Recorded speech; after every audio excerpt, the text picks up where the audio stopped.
Would anybody like to hear Connie Patterson, the president of the Dawson Creek Fall Fair, get up here and say a few words?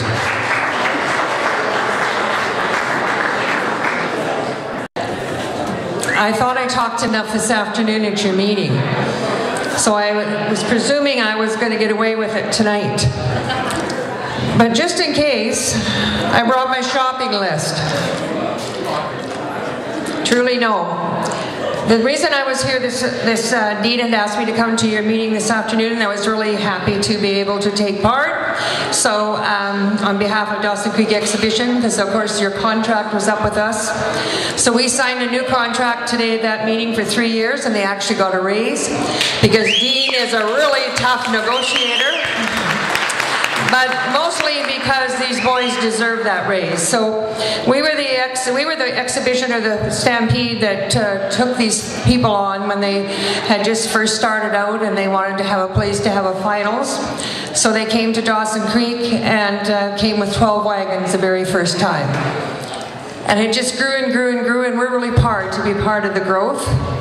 And for me, I'm a believer in building. I'm a builder, and I love to see the youth get started off. Today we moved to a new level, and one of the ones was we actually started talking about tarp auction that included other venues and how that might be perceived and how the boys felt about working towards that, because this association is really, really growing.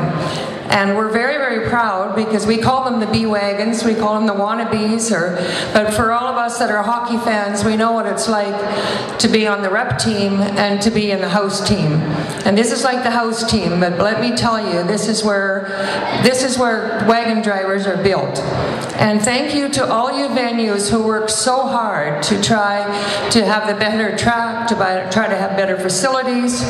And I listened to a couple of these young fellas tonight, because one of the lessons we talked about today was marketing yourself, and how difficult it is to be able to have to work all week and then try to train your horses and then go and race all weekend and then be back to work on Monday. So it's very nice to be able to be in a community such as all our venues are very close to one another. These young people can actually do that because they have to support themselves and their training.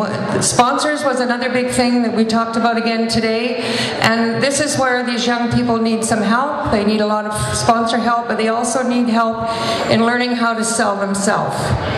And again, I was really proud to listen to 3 of you get up here today. You're just going to be part of my marketing school, I can tell. So again, Dawson Creek is really happy to have you. This year coming up is our 90th. We started in 1922. And how our event started was the pioneers up in the BC side of the border decided that they'd come for free land, and they wanted to celebrate the country that they were in. So for the July 1st weekend, they came 3 weekends before that with their teams and wagons to what we call Old Dawson Creek, which is on the west side of town. And then 3 weekends, they built a track, they built bucking chutes, they built grandstand, and they built 3 food booths. And they were ready to go for the July 1st weekend, and we had chariot racing, chuck wagon racing, rodeo, and softball tournaments. And so that was the beginning 90 years ago, and we're going to reenact that this year. And we just spent 2 days with a big PBR fundraiser, because we're trying to put a roof on our grandstand, and we raised over $102,000 in 2 days. So we're looking for that roof. And we're adding an extra day. We're going to be a 6-day show instead of 5. And we have also entertained the idea with these young drivers here that we need to be able to have some, we'd want to see some thoroughbred chariot racing, because we did do that 90 years ago. And it'll go in with our ranch rodeo that's going to happen on Wednesday and Thursday. And we also were hoping that we'd see some Roman standing, because Roman standing racing was something we did in those days as well. So we look forward to seeing you all in Dawson Creek in August, and wish you all well, and thank you so much for letting me be part of your day today.